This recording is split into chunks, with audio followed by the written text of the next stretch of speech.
Bihar MLC चुनाव 2023 का result आपने देखा होगा। 5 सीटों पर चुनाव कराए गए। इनमें से 4 सीटों पर रेगुलर चुनाव हुए तो 1 सीट पर उपचुनाव भी हुआ।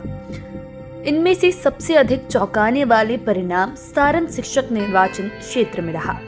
यहां से बीजेपी और महागठबंधन के दिग्गज उम्मीदवारों के रहते हुए निर्दलीय प्रत्याशी ने बाजी मार ली। खास बात की इस जीत ने सियासत के नए समीकरण पर भी बहस का मौका दे दिया। ऐसे में आज हम आपको 5 PM के 5 का तड़का में बिहार एमएलसी रिजल्ट 2023 के 5 मायने बताएंगे। साथ ही ये भी बताएंगे कि इसे लेकर बीजेपी और महागठबंधन के लिए ये किस प्रकार का सबक होगा। सबसे पहले 5वें नंबर की बात करते हैं। इस एमएलसी चुनाव में 5 सीटों पर आए रिजल्ट ने स्वर्ण समाज की ताकत को बेशक घटाया है। पॉलिटिकल एक्सपर्ट्स भी मानने लगे हैं कि स्वर्ण समाज का तिलिस्म टूटा है। दरअसल विधान परिषद में शिक्षक और स्नातक कोटे की सीटों पर हमेशा से 3 जातियों का दखल रहता था, राजपूत, ब्राह्मण और भूमिहार। बाद में इसको सबसे मजबूत चुनौती यादव जाति से मिलने लगी और शुरुआती दिनों में नवल किशोर यादव, वीरेंद्र नारायण यादव, NK यादव जैसे लोगों ने अलग अलग सीटों पर चुनौती देने की शुरुआत की। हालांकि दरभंगा और तिरहुत सीट पर ब्राह्मणों का प्रभाव अभी बचा हुआ है, लेकिन अब मिथिलांचल में भी कुछ इसी तरीके की चुनौती मिलने लगी है।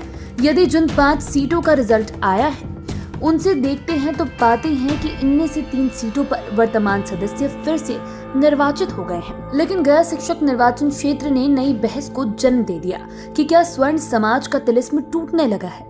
दरअसल गया के शिक्षक निर्वाचन क्षेत्र से जीतने वाले जीवन कुमार पहले गैर स्वर्ण सदस्य हैं और ये स्वर्णकार जाति से आते हैं।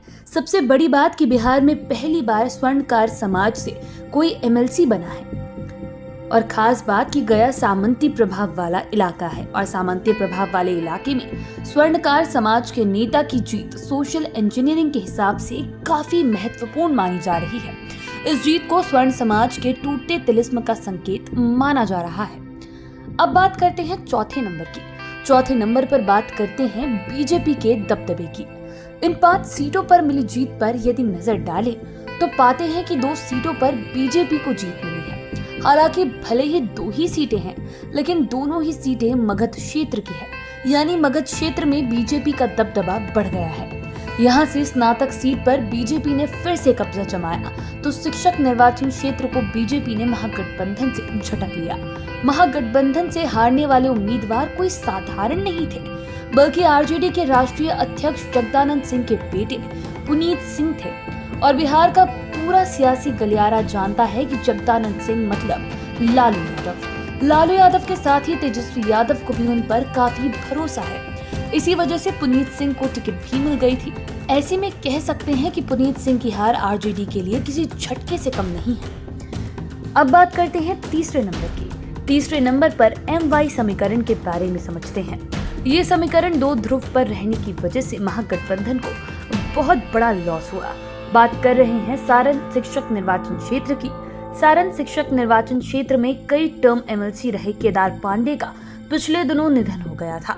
इस वजह से वहां उपचुनाव हुआ। सारण शिक्षक निर्वाचन क्षेत्र से महागठबंधन की ओर से CPI ने दिवंगत केदार पांडे के बेटे आनंद को उतारा, लेकिन उन्हें सफलता नहीं मिली। यहाँ से निर्दलीय प्रत्याशी आफाक अहमद जीत गए। उन्हें प्रशांत किशोर का समर्थन मिला था। साथ ही निर्दलीय प्रत्याशी सच्चिदानंद राय का भी समर्थन था। यदि चुनावी आंकड़ों को देखा जाए तो पता चलता है कि आफाक अहमद की जीत से जयराम यादव की बड़ी भूमिका है।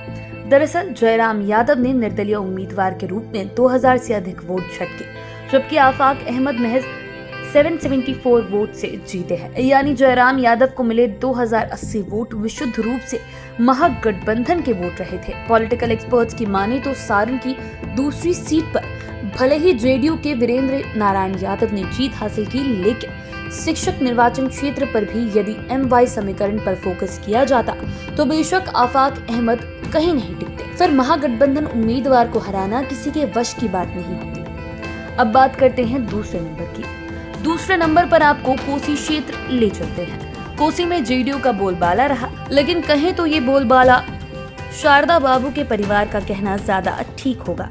दरअसल चौथी बार एमएलसी बने डॉक्टर संजीव सिंह के पिता डॉक्टर शारदा सिंह की कोसी क्षेत्र के शिक्षकों में गहरी पैठ थी।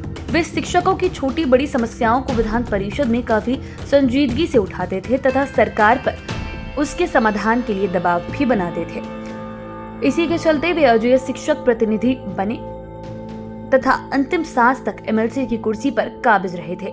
शारदा बाबू 1974 में पहली बार एमएलसी बने और लगातार 35 वर्षों तक इस कुर्सी पर बने रहे और उनके निधन के बाद अब उनके बेटे संजीव सिंह उनकी विरासत को और अधिक समृद्ध कर रहे हैं और तब से लगातार एमएलसी बन रहे हैं। संजीव सिंह पहली बार 2009 में मध्यावधि चुनाव में जीते थे और तब से जीत रहे हैं। इस बार तो उन्होंने चौथी बार बाजी मारी है। शिक्षकों का कहना है कि संजीव सिंह अपने पिता से भी ज्यादा हम लोगों की समस्या को सुनते हैं और सदन में बुलंदी से आवाज भी उठाते हैं, उतनी ही तेजी से सुलझाते भी हैं।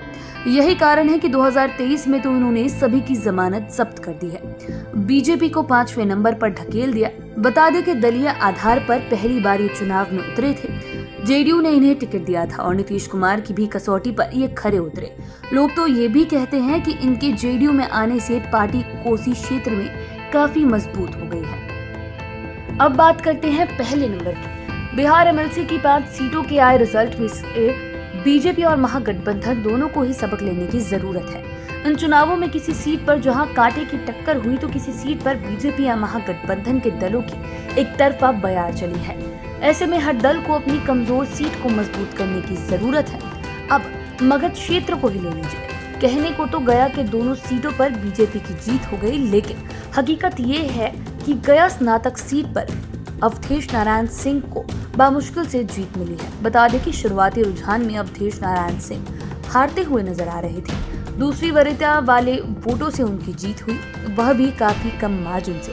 ऐसे में क्षेत्र में महागठबंधन के साथ ही बीजेपी को भी मजबूत होने की जरूरत है।